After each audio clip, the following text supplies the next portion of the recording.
All right, guys, welcome to Unit 2. We are solving radical and root equations. We are solving for the value of x.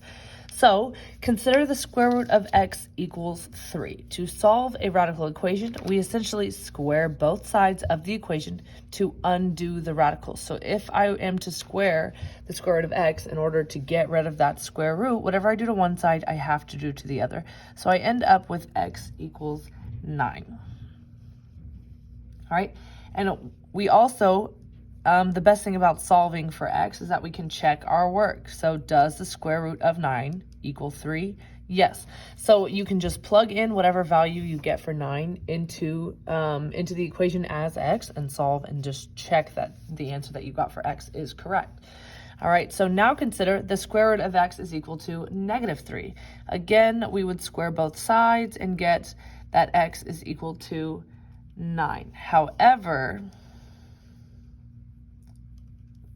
the square root of 9 does not equal -3. So we will not have a negative answer for a square root. I'm just going to make a note of that here. No negative values of square roots. That is called an extraneous solution.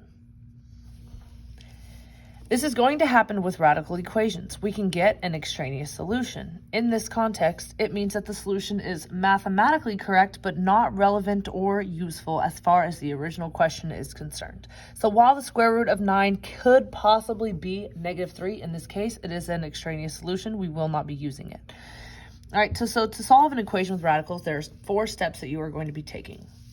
Step 1 is to isolate the radical. All right, make sure that one radical term is alone on one side of the equation. Step 2, apply the power rule. Raise both sides of the equation to the power that is the same as the index of the radical. Solve the resulting equation and check. All right, so we're going to start with this example here. We have 3 times the square root of 2x minus 1 minus 9 is equal to -3. Step 1, we have to isolate this radical. So we're going to, first things first, move this 9 over. So we have -3 plus 9, which gives us 6, is equal to 3 square roots of 2x minus 1. And again, I'm going to move my paper just at an angle where you can see it a little bit better. We're going to divide both sides by 3. So we get the square root of 2x minus 1 is equal to 2. We're going to square both sides and get 2x minus 1 is equal to 4 plus 1. And we end up with 2x is equal to 5. We divide by 2, so x is equal to 5 over 2. All right, moving on to the next one. So we have the square root of x plus 1 plus 2 is equal to -4. So again, we're going to get rid of that 2. So the square root of x plus 1 is equal to -6. And we're going to stop right here. We have a square root and it's equal to a negative number. So we're going to put square root will not be negative. So it's extraneous.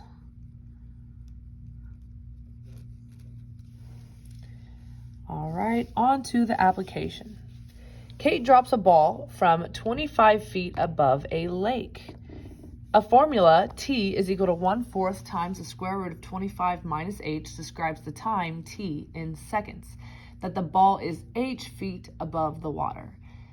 A, how long is the ball in the air when the ball is 16 feet high? So we're saying that h is equal to 16. So what is t when h is equal to 16?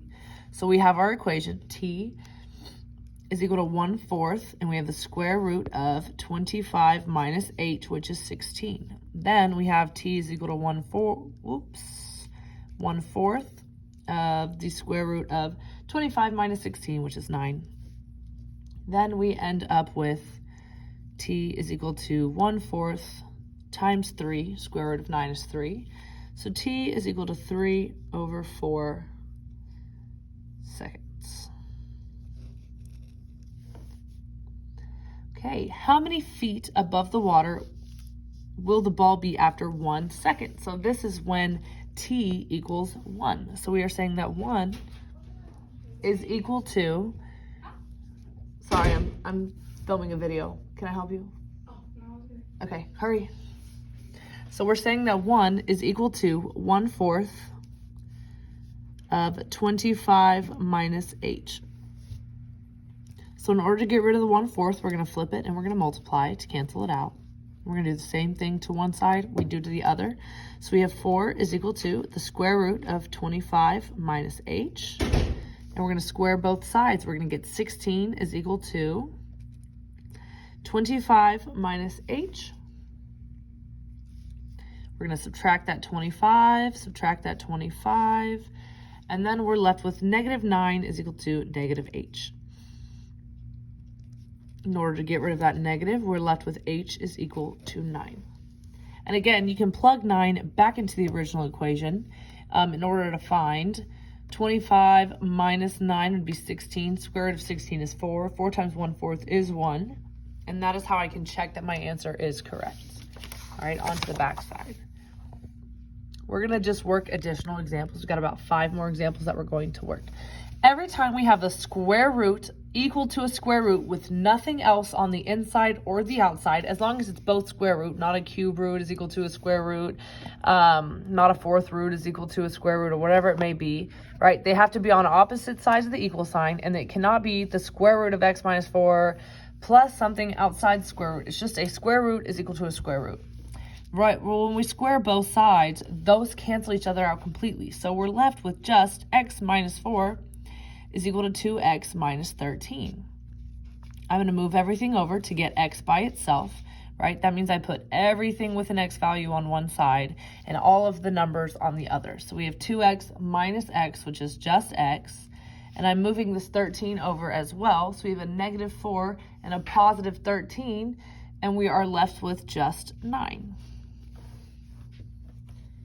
All right, you can check this by plugging in. What is the square root of 9 minus 4? Is that equal to the square root of 2 times 9 minus 13? Well, 9 minus 4 is 5, so we have the square root of 5, and then 18 minus 13 is 5, so we have the square root of 5. So we can check and make sure that that's correct without solving it all the way through. All right, number 2. So the same goes for cube root is equal to a cube root, right? If I cube both sides, those completely cancel out, and we're left with a really nice algebraic equation. All right, we're going to move the x values to one side and all the numbers to the other side.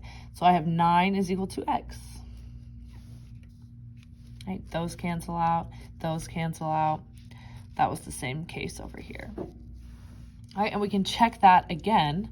So we have cube root of 18 plus 7 is equal to cube root of 27 minus 2. Whoops, 27 minus 2. So it's cube root of 25 is equal to cube root of 25. So you don't have to solve it all the way down again. We just have to simplify it. All right, on to number 3. So we are going to square this side to get rid of that square root, but whatever I do to one side, I have to do to the other. We have to remember that p1 squared is p plus 1 times p plus 1. And this is equal to 1 minus 2p minus p squared. So then I'm going to FOIL that. We got p squared plus 2p plus 1 is equal to 1 minus 2p minus p squared. All right, so I am going to move everything with a p to one side and everything that's just a normal value to the other. So if I subtract 1, those actually go away. So we're left with negative 2p minus p squared is equal to p squared plus 2p. So we're going to get everything onto one side and just set it equal to 0 now that we're out of just numbers. All right, so plus p squared plus 2p plus 2p. So we're left with 0 is equal to 2p squared, since we have p squared plus plus 4p. And at this point, we are going to factor. All right, so all I'm going to do is factor out the 2p and leave it as p plus 2. All right, we're going to set each piece equal to 0. So we have 2p is equal to 0, and p plus 2 is equal to 0.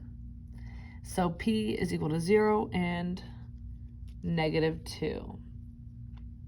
Now, again, we have to make sure that we go back and check these. So if I plug in 0, I get 1 minus 0 minus 0. So we have square root of 1, and that is equal to 0 plus 1, which is 1. So square root of 1 is 1. 1 equals to 1. So this one checks. Then we have a negative 2. So negative 2 plus 1 is negative 1. And then we have the square root of 1 plus 2 plus 4. So in this case, it would be saying that the square root of 7 is equal to negative 1, which it is not. So negative 2 is extraneous. So we always, always, always have to check our answers and make sure that they are not extraneous solutions. All right, I'm going to go ahead and work number 5, and we're going to come back to number 4 in just a moment. That one's going to take up a lot of space. We're just going to go ahead and work this one. So we have 2x to the 3 over 2 minus 1 is equal to 53. So I'm going to go ahead and move that 1 over. So we're left with 54 is equal to 2x to the 3 over 2. Get rid of that 2. So we have x to the 3 over 2 is equal to 27. So this is a square root of x cubed is equal to 27. So in order to get rid of that, we have to cube root it and square it, which is exactly what we're going to do to 27. We're going to cube root it and square it. I think cube rooting, it doesn't matter which order you go in. Cube rooting it is definitely going to be easier. To start with the cube root, we would end up getting 3. 3 cubed is 27. So 3 squared is equal to 9. All right, and you can plug it back in and check it as well, and it will check out. Okay, last one we are going to do. All right, in order to complete this problem, it's going to be easier if we move one of these square roots over to the other side before we square it. That way we can end up canceling them out eventually. All right, so that's gone. And since we're going to square this side, we're not just squaring each piece individually. We still have to square 1 minus the square root of x plus 1.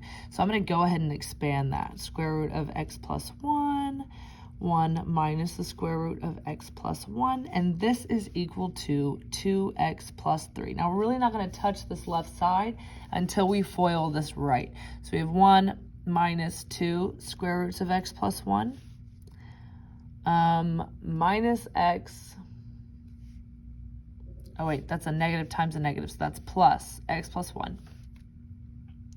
Okay, we're going to have to square again to get rid of this radical, but in order to do that, we have to move everything else over to the other side to get rid of it. So we're going to move this x over, minus x, and then we have a 1 plus 1, which is 2. So we're going to subtract 2. So we have x plus 1 is equal to negative 2 square roots of x plus 1. So the first thing I'm going to do is now get rid of that negative 2. So we have the square root of x plus 1 is equal to x plus 1 over negative 2. And again, I will be squaring that, squaring both sides.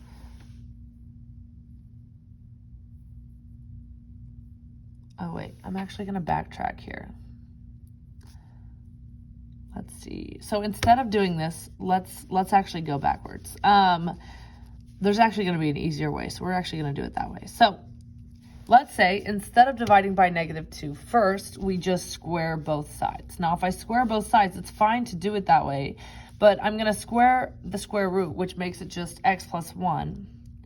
But I'm also going to square negative 2, which is positive 4. And that's going to make this look a lot nicer. So then we're left with x plus 1 squared, which is x plus 1 times x plus 1. So then we get x squared plus 2x plus 1 is equal to 4x plus 4. Now we can move everything over to the other side.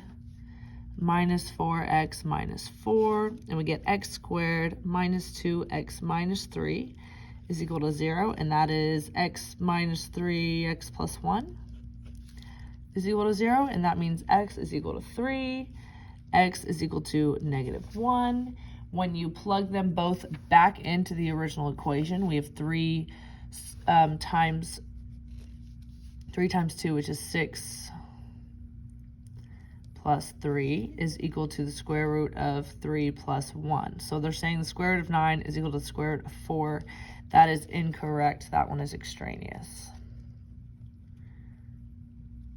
And then we have negative 1, which is square root of negative 2 plus 3, which is equal to the square root of